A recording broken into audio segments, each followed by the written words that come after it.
조선공주로 정조의 하나뿐인 딸로 유일하게 시집을 남긴 숙선옹주. 숙선옹주는 정조와 수비 박씨 사이에서 1793년 4월 11일에 태어났는데 순조의 동복 여동생입니다.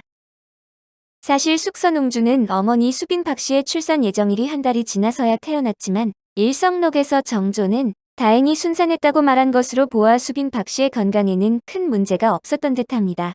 1796년 숙선옹주가 천연두에 걸렸는데 이때 아버지 정조와 오빠인 순조가 이문원으로 피신했고 숙선옹주가 완쾌하자 정조가 크게 기뻐하며 마마신 전송의식으로 숙선옹주의 완쾌를 기뻐하는 시를 지었습니다. 숙선옹주는 정조의 생전에 자코를 받지 못해서 오빠인 순조가 숙선이란 자코를 주었는데 정조는 딸이 둘 있었지만 이빈성씨 소생의 큰딸은 생후 2개월 만에 병으로 요절했습니다. 정조 생전에 자코를 받지 못한 이유는 정조가 사망한 해에 숙선옹주는 7살이었는데 이때 오빠 순조도 아직 세자 책봉을 받지 못한 상태였기 때문이었습니다. 오빠인 순조가 세자가 되지 못했는데 동생에게 먼저 자코를 줄 수는 없었고 순조가 세자가 된 후에는 세자빈 간택을 진행하던 중이라 우선 순위에서 밀린 것으로 보입니다. 얼마 후 정조가 죽고 3년상을 다 마친 10살이 되어 자코를 받았는데 정순왕 후는 수빈 박씨가 보통의 빈과는 다르다며 궁주 칭호를 새로 만들어 숙선옹주에게 주고자 했으나 수빈 박씨와 신하들의 반대로 무산되었습니다.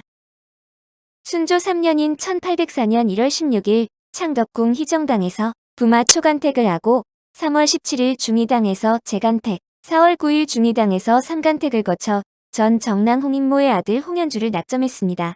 같은 해 5월 17일 가리청이 세워지고 혼인을 치르는데 숙선옹주는 아버지인 정조와 오빠인 순조의 사랑을 많이 받았습니다. 숙선옹주가 시집갈 당시 순조가 혼수로 많은 재물을 챙겨주면서 선왕이 몹시 사랑하는 바이고 유일한 동생이니 선례로 삼지 말라고 신하들에게 훈계를 내린 기록이 있을 정도입니다. 그리고 숙선옹주가 추락하기 전날 신하들의 반대에도 불구하고 이를 물리치고 숙선옹주의 집에 가보기도 했습니다. 순조대왕 묘지문, 명경왕비가 내린 행록 등에는 순조는 숙선옹주가 결혼한 지 3일 만에 옹주를 그리워하여 매우 서글픈 빛을 띄었다고 합니다. 출가한 후 계속 만나볼 수 없는 것을 한스럽게 여겨 문안과 선물을 빠뜨리는 날이 없었으며 숙선옹주가 말하는 것은 반드시 따라주었고 요구하는 것은 반드시 들어주었다고 합니다. 또한 숙선옹주가 순조를 방문하러 입궁한다고 하면 기뻐하며 동생의 방문을 몹시 기다렸는데 기쁜 표정이 주변 사람들이 보일 정도로 눈에 띄었다는 기록이 있습니다. 숙선옹주는 아버지인 정조를 닮아 여러 가지 시를 남겼는데 남편인 홍현주의 문집에 수록되어 있으며 이것은 왕실의 여인으로서는 유일하게 남아있는 시라고 합니다. 봉은자, 청풍인 나수, 신수배 궁거, 맑은 바람은 소매자락에 들어오고 몸은 흰 구름 따라가네. 제조무 정수, 유수향 하처, 우는 새는 정한 나무가 없고 흐르는 물은 어느 곳으로 가는가. 이밖에 숙선옹주가 조카인 명혼공주를 생각하며 지은 워야의명혼이란 시가 전해지고 있습니다. 명월도계전, 청광여견인, 밝은 달이 계단 앞에 이르니 맑은 빛이 사람을 보는 듯하네. 요지 복루야, 분양음 시신, 멀리 복루를 생각하는 밤, 분양하고 시를 읊조리니 새로워지네. 한편 숙선옹주인장이 2017년 5월 크리스티 경매에 출품된 한국고 미술품 53점 중에 가장 높은 가격인 34만 3,500달러에 낙찰되었지만 국내는 아무런 소식을 받지 못해 언론에서도 언급이 거의 없었습니다. 경매 후 인장의 행방은 확인되지 않고 있는데 그 금액은 당시 환율로 3억 8,500만 원이었습니다. 서울특별시 중랑구에는 숙선옹주로라는 도로가 있지만 이 숙선옹주로는 정조의 처녀 숙선옹주가 아닌 태종의 후궁 숙선옹주 선빈 안씨의 이름에서 유래한 것입니다. 문장가의 집안에 시집을 가서 시인이 된 숙선옹주. 앞에서 본 것처럼 순조는 즉위 2년 뒤인 1802년 10세가 된 숙선옹주에게 옹주봉작을 내렸는데 옹주봉작을 받으면 나라에서는 옹주에게 옹주방을 제공했습니다.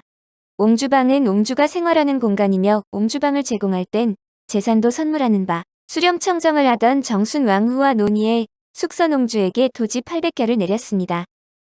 정조는 국가재정의 안정을 위해 왕족에게 내리는 재산을 절약하자고 했었는데 이것은 선왕인 정조의 방침을 거스를 만큼 굉장히 후한 선물이었습니다.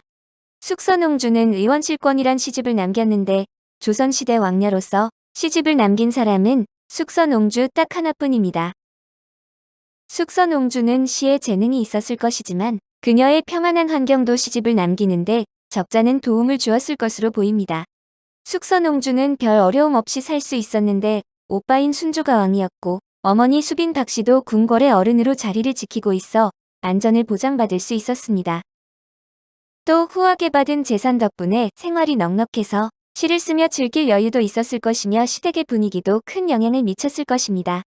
숙선옹주는 1804년 12세에 홍현주와 결혼했는데 홍현주는 훗날 강원도 관찰사와 병조 참판을 지낸 인물로 홍현주 시문고라는 25책 분량의 시집을 남겼습니다. 이 시집의 제18책이 바로 숙선옹주의 시집 의원실권으로 여기에 그녀의 시 273수가 필사로 수록되어 있습니다. 시아버지 홍인모도 당대 최고의 문장가 중 한 명이었고 남편에게는 홍석주와 홍길주 두 형이 있었는데 이 두 사람도 손꼽히는 문장가였습니다. 게다가 시어머니 서영수합과 시누이 홍유한단까지 시집을 남길 만큼 글 솜씨가 빼어나다 보니 숙선옹주는 자연스레 시를 쓰는데 빠져들었을 것입니다. 숙선옹주는 평온한 삶을 산 덕분인지 밝은 시를 많이 썼는데 삶의 고난을 덜 겪은 탓인지 시가 가볍고 단조로운 느낌도 있습니다. 다음은 숙선옹주의 시 중에서 눈앞의 경치라는 시로 밝고 따스한 분위기가 물씬 풍깁니다. 처마 사이에서 자던 새 놀라 깨고 새벽달은 누각 동쪽에 걸린다. 복숭아꽃 나를 보고 웃으니 수놓인 발을 걷고 맑은 바람 맞이한다. 숙선옹주는 1836년 7월 20일 향년 44세로 한성부 이동궁에서 사망했으며 슬하에 장남 홍우철이 있는데 묘소는 경기도 고양시 일산 동구 성석동 861-1에 숙선옹주묘가 있습니다. 숙선옹주의 닫힌 질문을 과도로 열어주었다는 홍현주. 시림정은 지금의 초동인 중구 이동에 있었던 홍현주 집 정자인데 홍현주는 정조의 딸 숙선옹주와 결혼해 영령위에 봉해지고 순조 15년인 1815년 지돈 영부사가 되었습니다. 그 집 외당의 금옥강이라는 편액은 순조의 어필전서이며 원정에는 시림정이라는 입종의 어필 편액이 걸려 모두 영광으로 여겼다 합니다. 조선 요리학을 보면 200년 전에 영령이 홍현주 부인이 임금에게 처음으로 깍두기를 담가 올려 칭찬을 받았다고 합니다. 아버지인 정조가 승하했을 때 숙선옹주의 나이가 겨우 8세였으므로 여기서 말하는 임금은 순조인 것으로 보입니다. 당시에는 깍두기라 불렀으며 그 후 여염집에도 퍼졌다고 하는데 요리 백과사전에 깍두기가 나오는 것으로 보아 처음엔 궁중 음식이었음을 알 수 있습니다.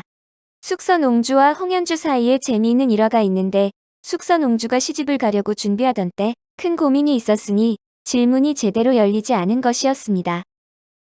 어이로부터 옹주가 여자구실을 하지 못하게 될지 모른다는 말을 전해 들은 정조는 고민에 빠졌지만 혼례는 시켜야 해서 사실을 숨기고 홍현주에게 옹주를 맡겼습니다.